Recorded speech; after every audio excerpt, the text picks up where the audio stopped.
The welcome basket. You ever move somewhere new and everyone's just too nice? Yeah, that's how it started for me. I just moved into this tiny Maine town, one of those places where the fog rolls in like it's got a purpose, and everyone waves whether they know you or not. My dream was simple: peace, quiet, and maybe a little time to paint again. After years in the city, I thought I'd earned it. The first night, someone left a wicker basket on my porch. Apples, homemade bread, a candle that smelled like cinnamon and old churches, a note tied in neat handwriting. Welcome to Maple Hollow. We hope you'll stay. It should have been sweet, right? But here's the thing: nobody signed it. And when I asked around the next morning, nobody claimed to have left it. That's when I started to feel it, that subtle hum under the skin that tells you something's not right, like static before a lightning strike.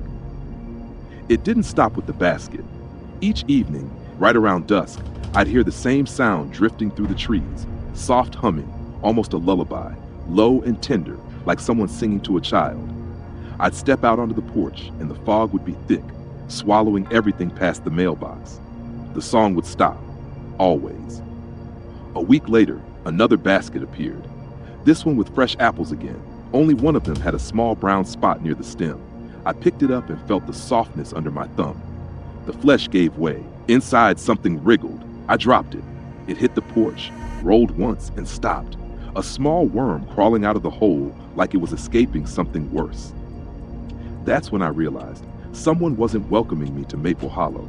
Someone was watching me, and they wanted to make sure I never left. That word stuck with me. Chosen. It sounded religious, or maybe worse. I wanted to think Mrs. Carver was senile, but when I looked back at her house, she was already pulling her curtains shut. That night I couldn't sleep. Every creak in the floorboards, every sigh of the wind felt personal.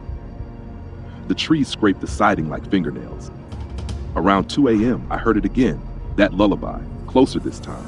The voice was female, soft, almost sweet, until it dropped an octave halfway through the song, warping into something low and wet, like a throat trying to sing through water. I grabbed a flashlight and stepped outside. The fog was so dense it looked solid. My breath caught in my throat. The basket was there again. Same spot, same apples, but the candle was gone. Just an empty ring of wax like it had melted itself out of existence. The next morning I drove into town, ready to demand answers. But Maple Hollow was different. People I'd met before wouldn't look at me.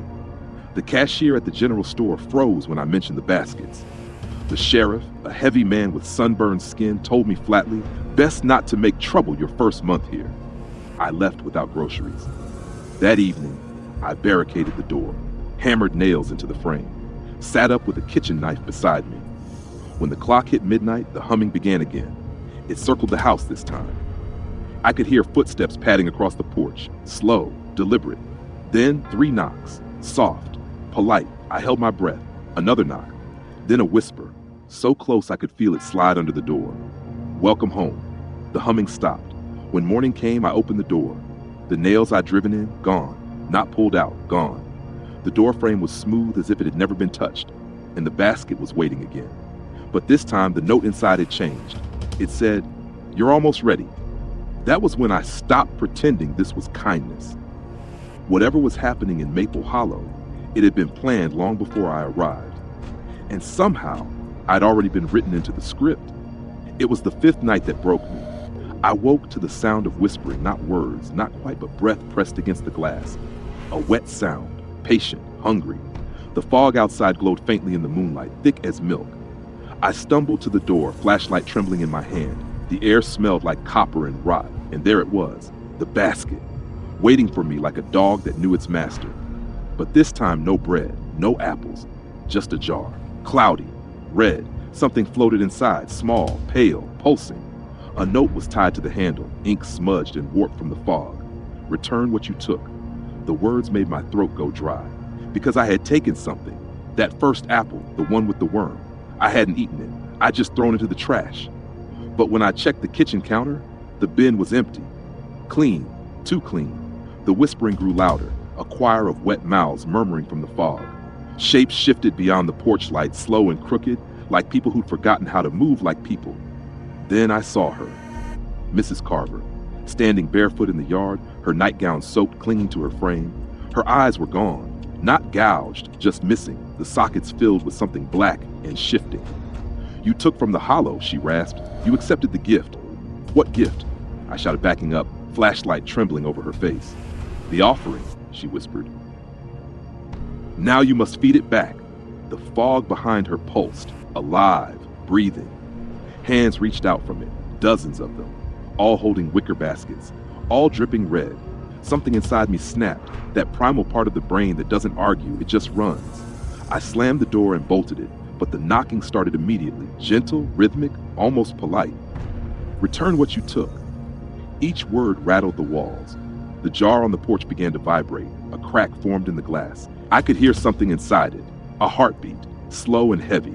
I knew then, whatever was in that jar was mine, my heart, my breath, my place in this town. And the only way to survive was to give it back, or become one of them. I ran. I didn't stop to pack, didn't lock the door, just grabbed my keys and tore down the dirt road, headlights cutting through the fog like blades. The air pressed against the windshield, thick and heavy. And for a while I couldn't tell if the car was moving or if the whole world was sliding backward around me. When the fog finally broke, dawn was bleeding across the tree line. Maple Hollow vanished behind me like it had never existed. My pulse slowed, my breath steadied. I told myself I was free. Until I looked at the passenger seat. The basket sat there, calm as Sunday morning. The same wicker, the same scent of cinnamon and something older. Inside, another note, fresh ink, still wet enough to smear under my thumb. "Welcome home." I threw it out the window so hard the weave split apart in midair. The jar hit the asphalt and shattered, spilling something dark that glistened like blood before the light swallowed it. I didn't stop. I just kept driving until the sun was high and the world felt solid again. Days passed. I found a small apartment 2 towns over, different county, different air. I told myself the nightmare was over, but the nightmares didn't agree. Every night I dreamed of apples, not the fruit, the core, black and rotted, pulsing in my hands like a heart. And when I woke, I could still taste the sweetness on my tongue. The third morning, there was a knock, soft, polite. I opened the door praying to see a neighbor, a mailman, anyone human. But there it was, the basket, perfect, waiting like it had never been broken. No note this time, just the candle burning though no match had touched it. The wax dripped slow and steady, pooling into the shape of a key. I didn't touch it, couldn't. I just stood there, the fog outside thickening again, curling around my ankles like it had followed me all the way here, because it had. And deep down, under the fear and exhaustion, I understood what the note had really meant. Welcome home wasn't a greeting. It was a reminder. You don't leave Maple Hollow. You just bring it with you. Sometimes I still wake up at night and smell cinnamon. That faint sweetness that clings to the air, like something baking in a house that's been empty for years. I tell myself it's in my head, just leftover nerves, ghosts of the mind. But then I'll find the candle, burning, always burning. I've moved 3 times since Maple Hollow. 3 different towns, 3 different zip codes. Doesn't matter. The basket always finds me. It never changes. Same weave, same scent, same quiet promise. Welcome home. I tried destroying it once. Poured gasoline on the porch and watched it burn. The smoke rose thick and black, carrying that same lullaby through the flames. That voice, gentle and wrong. I thought maybe that would be the end. But when the fire died, all that was left was ash. And right in the middle of it, an apple. Fresh, red as blood. I don't run anymore. What's the point? Maybe that's what they wanted all along. To wear me down until I stopped fighting. To make me one of theirs. Sometimes when the fog drifts low over the street, I think I can see Maple Hollow out there. Not a memory, a place, waiting.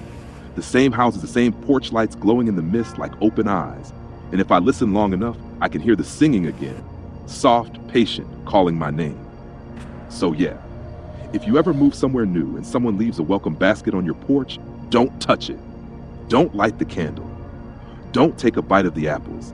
Because once you do, it's already too late. You don't join Maple Hollow. It joins you. If you made it this far, thank you for listening and for watching. If this story gave you chills, hit that like button. It really helps this channel grow and reach more listeners who love dark tales like this one. Make sure you subscribe for daily stories just like it, and share this video with someone who could use a little scare tonight. There's another story waiting for you right on your screen. Go ahead, click it, and I'll see you back here tomorrow, if you make it through the night. The shared room. You ever book a cheap motel room thinking, it's just one night, how bad could it be? Yeah, that was me. I was driving from Bangor to Portland for work, storm rolling in behind me, wipers slapping like a heartbeat. The kind of night where even the radio sounds lonely. Every motel I passed had that flickering no vacancy sign, except one. The Pine Shadow Inn. Tiny, peeling, half forgotten. Like time stopped there around 1973. The guy at the desk, gray hair, hands shaking, gave me room 9 and this weird look, like he wanted to say something but didn't. That's when I noticed it. The key tag. 2 names, mine and someone else's. Why would a motel room have 2 names printed on the same key? I laughed it off. Probably some system thing, right? I was tired. But when I opened the door, the air inside was warm, like someone had just been there. The bed sheets were smooth on one side and wrinkled on the other. The lamp hummed softly. A suitcase sat in the corner, not mine. And on the desk, a photograph. A woman smiling in front of a lake. There was handwriting on the border. For you, in case you come back. Outside, thunder rolled like a warning shot across the sky. The storm was closing in fast. I told myself I'd call the front desk, get another room, maybe even another motel. But my phone had no signal. That's when the floorboards creaked. Not from the wind, from weight, slow, deliberate steps inside the room. And I swear to you, when I turned toward the sound, there was a breath, a whisper, right behind me. Someone said my name. At first, I thought maybe some prankster had gotten in before me, or the clerk had double booked the room. That made sense, kind of. But the handwriting on that note, it looked fresh. The ink hadn't even dried. I picked it up, felt the tremor in my own fingers. Don't let him see you. Him who? That's when I noticed the reflection. Not in the mirror, no, in the TV screen. My own pale face, and behind it a shadow standing by the door, tall, still, watching. I spun around, nothing there. My pulse was going off like a drum line. I tore the curtains open, rain hitting hard against the glass, lightning flashing so bright it bleached the whole room for half a second. And in that flash, I saw the other bed, the dent in the pillow, like someone's head had just been there. I grabbed my jacket, my keys, screwed the deposit. I was leaving. But when I turned the knob, it didn't move. Locked. From the outside, I pounded the door, shouted, kicked. Nobody came. Just the wind howling, like laughter. That's when I noticed something new. Another door. Small inset into the far wall. Not marked, not visible when I first came in. A connecting door. Maybe it led to the next room. Maybe help. I hesitated, but the room was closing in on me. The walls felt smaller with every breath. I went for it. The knob turned. Cold metal. It clicked open with the softest sigh, like an exhale from someone waiting too long. The air on the other side smelled like dust and iron. Room 10. Only it wasn't a room anymore. Not really. Wallpaper stripped in clawed patches, furniture overturned, and written across the far wall in something darker than paint. You left me here. I stumbled back, heart slamming in my chest. From somewhere behind me, in the room I just left, came that same voice. Low, broken. You shouldn't have come back, Daniel. And that's when I remembered the name on the key tag, the one printed beside mine, Daniel Cole. But here's the thing, that's my name. The storm hit full force, rain slashing sideways, thunder splitting the sky in half. I sprinted toward my car, key shaking in my hand, fumbling with the lock. The headlights flickered once, twice, and then died. Behind me, the motel door creaked open. He stepped out. Same face, same walk, only wrong. Like I was watching a movie of myself where something had gone rotten in the film reel. His skin looked translucent in the lightning, veins like blue threads under glass. He didn't hurry, just watched me struggle. Why'd you come back, Daniel? He asked, voice cutting through the rain like a knife through silk. You promised you wouldn't. My hands were slick on the car door handle. I yanked, locked. Tried again, nothing. The windows fogged from inside, like someone was breathing in there. I backed away. Stay away from me. He smiled, a twitch, more like a tear in his face than a real expression. You left me here. You took the life that was mine. I didn't understand. I didn't want to understand. But the words carved themselves into my mind. You died, I said, voice shaking. I saw the crash. I walked away. You ran away, he whispered, stepping closer, eyes hollow and endless. You never walked away. You never lived. You checked in that night, Daniel? Don't you remember the tree, the blood, the sound your skull made against the glass? Lightning struck, bright as daylight. For one frozen heartbeat, I saw it all. The mangled car, the body slumped over the wheel. My body. And the Pine Shadow Inn, standing silent across the road like it had been waiting. He reached for me again, hand cold and solid now. I felt it clamp around my wrist and the world tilted. The rain stopped. The air went still. I was back in room 9. Only one bed this time, sheets smoothed. The man, my reflection, sat on the edge, breathing steady calm. He looked up and smiled like someone who'd finally finished unpacking. "Welcome back," he said. And this time, I didn't run. Because the truth hit harder than the storm ever could. I'd never left that room. The trucker's headlights cut through the rain like twin spears of mercy. But standing there, soaked to the bone, I felt nothing but the cold truth sinking in. He kept talking. Something about the fire, about how they never found the clerk either. But his voice sounded far away, like I was hearing it through a wall of water. I looked back again. The Pine Shadow Inn was gone. Not just dark, gone. Where it had stood, there was only a charred foundation and weeds pushing up through the cracks. Smoke coiled faintly from the earth, as if the fire never really stopped burning. The trucker touched my shoulder. "You look pale, son. Need a ride?" I nodded. My throat felt tight, words caught somewhere between denial and dread. Inside the cab, the heater blasted warmth, but it didn't touch the chill in my bones. I glanced at the side mirror and froze. In the reflection, the motel wasn't ruins anymore. It was there, neon sign buzzing faintly, one light flickering like a dying heartbeat. And in the window of room 9, a silhouette stood watching the truck roll away. Me. I blinked. The image vanished, just darkness again. We drove in silence for miles. Every so often, I felt the urge to check the key in my pocket. Proof, maybe, that it was real. When I finally looked, my hand came up empty. The key was gone. In its place was the photo I'd seen earlier, the woman smiling by the lake. But now the message scrawled across the border had changed. It said, "You can leave when he forgets." The trucker asked where I was headed. I didn't have an answer, because somewhere in the back of my mind, something felt wrong, like the story hadn't finished. He dropped me off at a diner off Route 1. Lights buzzing, smell of coffee and fry grease. Normal, safe, until the waitress turned pad in hand and asked, "Coffee, Daniel?" I'd never told her my name. And for a split second, in the reflection of the window behind her, I saw the Pine Shadow Inn again, its sign glowing faintly through the storm. Vacancy. Sometimes I think I left that place behind. I tell myself it was just shock, exhaustion, my mind breaking under the weight of what it thought it saw. But then the rain comes and the highway goes quiet, and I swear I can smell that same old motel carpet. Damp, burnt, waiting. I tried to move on. New job, new apartment, but sleep doesn't come easy anymore. Every time I close my eyes, I see that second bed, the imprint of someone still lying there. And sometimes, in the half dark of morning, I hear the creak of floorboards just behind my head. I never tell anyone about it. How could I? Hey, remember that motel that burned down years ago? Turns out I checked in after the fire. No one would believe me. Sometimes I don't believe me either. But deep down, I know the truth. I didn't escape the Pine Shadow Inn. I just carried it with me. Like smoke clinging to your clothes long after the fire's gone out. Every mirror I pass holds its breath for a second too long, like it's waiting for me to look back. And when I drive that stretch of Route 1, even in daylight, I can feel it on the horizon. The sign, flickering through the fog. A whisper that crawls up my spine and says, "Welcome back." Pause. Let the silence breathe. Because some rooms don't stay empty. They just wait for you to come back. If you made it this far, thank you for staying with me in the dark tonight. If this story sent a chill down your spine, hit that like button.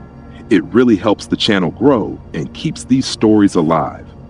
Make sure to subscribe for daily tales that'll keep you checking your mirrors twice before bed.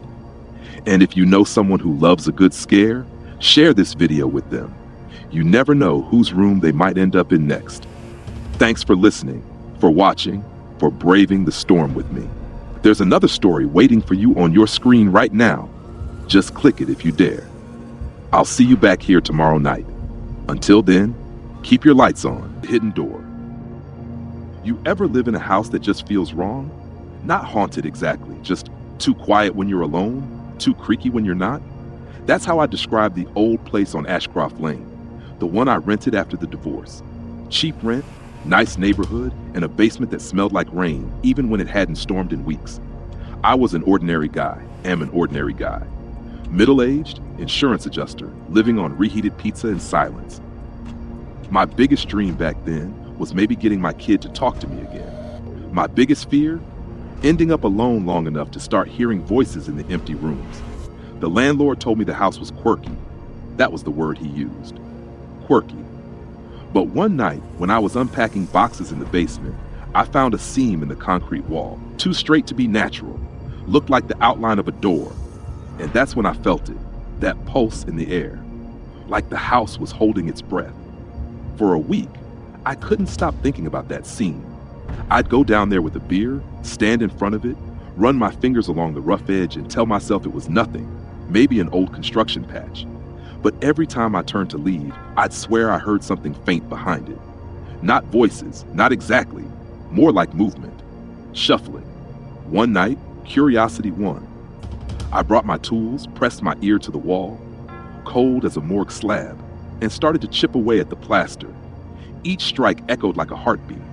Dust rose in silver clouds around me, and the smell, that wet earthen smell, poured out thicker, fresher, like the air from a cave that's been sealed too long. When the slab gave way, I expected to see another room. But what I found was something else entirely. A door. Wooden, dark as pitch, with an old brass knob that was warm to the touch.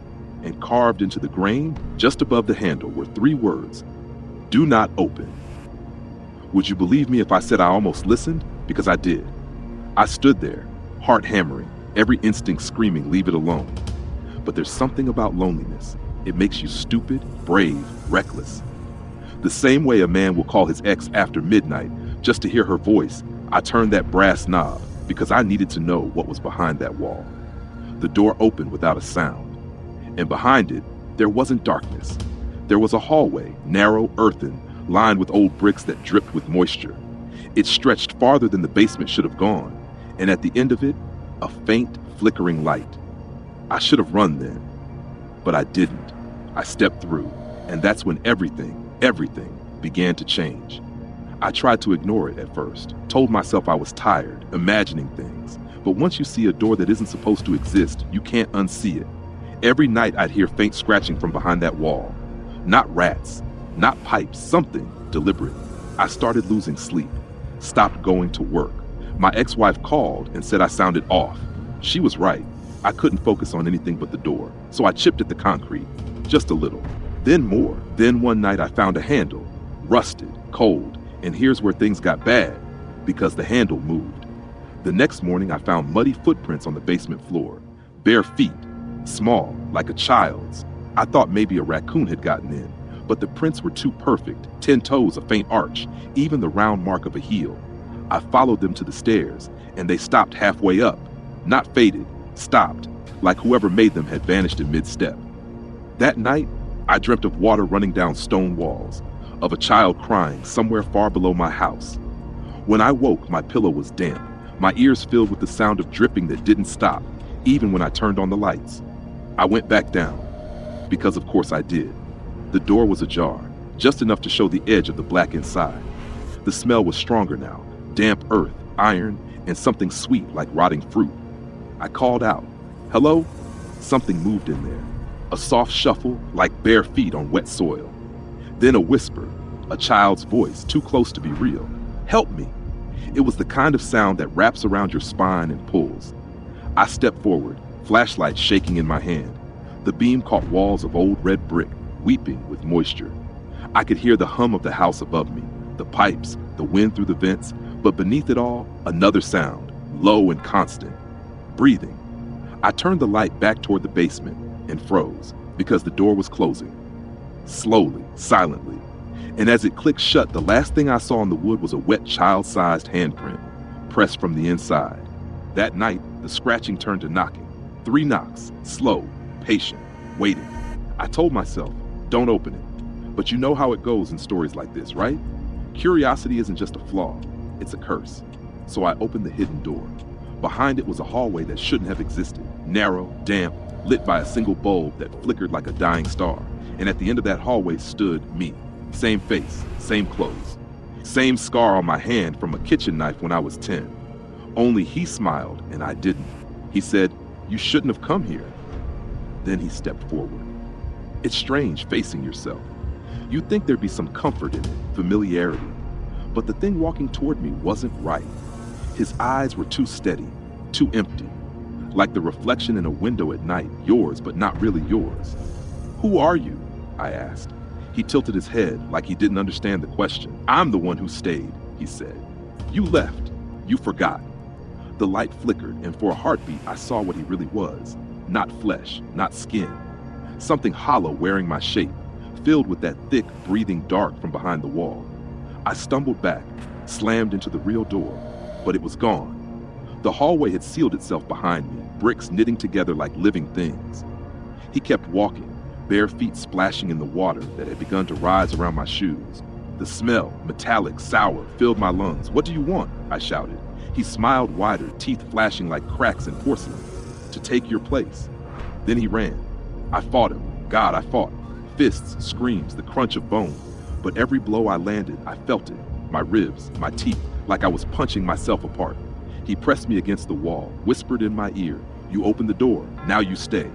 And in that instant, I understood. The house wasn't haunted, it was hungry. It needed someone to feed the thing behind the walls. And this time, that someone was me. As he shoved me backward, the bricks opened like a wound. I fell into the dark, screaming. And the last thing I saw before the door sealed again was him stepping out into my world, breathing in my air, wearing my face. I don't remember much after that, just cold air and the sound of the bulb shattering. When I woke up, the hidden door was gone. The wall was solid again, but everything felt off. My house keys didn't fit. My phone wouldn't unlock. My reflection blinked a half second too late. And when I called my ex-wife, she didn't know who I was. At first, I thought it was some kind of head injury, a concussion, a blackout. But when I drove to my old office, the front desk clerk looked right through me, said there was no record of anyone by my name. The photo on the company bulletin board showed my face, his face, smiling beside a woman I'd never met. Same scar, same eyes, but not me. I went back to the house on Ashcroft Lane. The windows were lit. Someone was inside. Through the glass, I saw him, sitting in my chair, drinking my beer, laughing on the phone with my son. My son, who hadn't called me in months. I pounded on the door, screamed, but the lights inside didn't flicker, didn't shift. It was like I wasn't even there. Then, through the glass, he looked up, straight at me, and smiled. That was the moment I realized the truth. I hadn't come back. Not really. Whatever space I'd fallen into, whatever darkness I'd tumbled through, it hadn't let me out. It had copied me, left me behind like a photograph left too long in the sun, fading at the edges, losing its place in the world. I tried to leave the neighborhood, but the streets looped back on themselves. Every turn led me back to Ashcroft Lane, the same houses, the same dogs barking in the distance. It was like the whole town was trapped inside a snow globe, and I was the thing pressed against the glass, watching life go on without me. Now at night, I can still hear the door sometimes. 3 knocks, slow, patient, waiting. And when I press my ear to the basement wall, I can hear him breathing on the other side. He's living my life, I'm living his shadow. And the house is still hungry. Now I live here, in this house that's mine but not mine. Same walls, same creaks, same smell of damp concrete and dust. But it's quieter now, too quiet, even for me. Sometimes late at night, I hear knocking from the other side of the wall again. 3 knocks, slow, patient, waiting. I don't answer anymore. At first, I shouted back, begged him to let me out, to trade places again. But the more I listened, the more I realized it wasn't him knocking anymore. It was me. The echo's wrong. It doesn't come from behind the wall. It comes from inside it. Like the house learned my rhythm, my voice, my fear. The house remembers, and it wants me to stay. I've stopped fighting. I've accepted it. The loops, the whispers, the faint outlines of lives that aren't mine anymore. I still see them sometimes through the windows. My son laughing in the yard, him mowing the grass, the sun slanting across their faces. It's perfect, too perfect, like a photograph pinned to a wall that no one ever dusts. And me, I sit in the dark, telling you this story, not because I think you can help me. It's too late for that. But because maybe, just maybe, you'll remember one thing. If you ever find a door that isn't supposed to be there, don't open it. Because sometimes what's trapped on the other side is you, and sometimes it's waiting for a way out. The screen flickers. The sound of soft knocking fades in. 3 knocks. A whispering breath against the mic. If you enjoyed this story, if you're still here, do me a favor. Tap that like button. It helps this channel grow, helps the stories reach more people who love the dark, strange corners of imagination. Subscribe for more tales like this. Every night, new words, new doors, new shadows. And share this video with someone who thinks they wouldn't open the door, just to see if they'd hesitate. Thank you for listening. There's another story waiting for you on the screen right now. Go on, click it. I'll see you back here tomorrow. And maybe, just maybe, you'll hear the knocking too. The ocean view. You ever wonder what the ocean dreams about when no one's around to hear it? I do. Because last summer, I think it dreamed about me. My name's Eli Turner, and I used to manage a rundown motel called the Ocean View. The kind of place that's seen more seagulls than guests and smells faintly of bleach, cigarettes, and broken promises. It sat on the edge of a small Maine town called Gray Harbor, where the fog rolls in thick enough to make you forget where the shore ends and the world begins. I wasn't much of anything, just a guy paying bills, keeping the lights on, pretending I didn't mind that my dreams were smaller than my father's expectations. The kind of man who counted change more often than blessings. Every morning, I'd step out onto the cracked parking lot, coffee cooling in my hand, and watch the ocean swell behind the motel sign. The V in view had burned out years ago, so it just said the Ocean U. Somehow that always felt about right. Guests came and went like tides. Truckers, drifters, the occasional broken family trying to fix something that couldn't be fixed. You learn not to ask questions. You learn to let the ocean swallow whatever stories it wants. Then one night, a guest checked in who changed everything. A woman, room 9, paid cash, no luggage, and when she smiled, it didn't reach her eyes. Her name, if you can call it that, was Maris Wren. I remember because when I wrote it in the registry later that night, I saw something that made my heart hiccup. The name was already there, written in my own handwriting, dated 2 days before she arrived. And that was the moment I realized something in Gray Harbor had started to remember me back. Next morning, room 9 was empty. Bed untouched, shower dry, but the window wide open facing the sea. And on the windowsill, a wet footprint, small and bare, as if someone had walked straight out into the water. That's when things started getting strange. The lights in the hallway began to pulse at night, dimming and flaring like the motel had a heartbeat of its own. Guests, what few there were, complained of whispers coming through the vents. One man in room 3 said he woke up to see a woman standing at the end of his bed, her hair dripping seawater onto the carpet. When I checked, the floor was soaked. I tried to laugh it off, told myself it was the wind, the plumbing, the town's salt air corroding everything it touched. But the excuses started to sound thin, even in my own head. Then came the phone calls. The front desk phone would ring, sharp and sudden in the dead of night.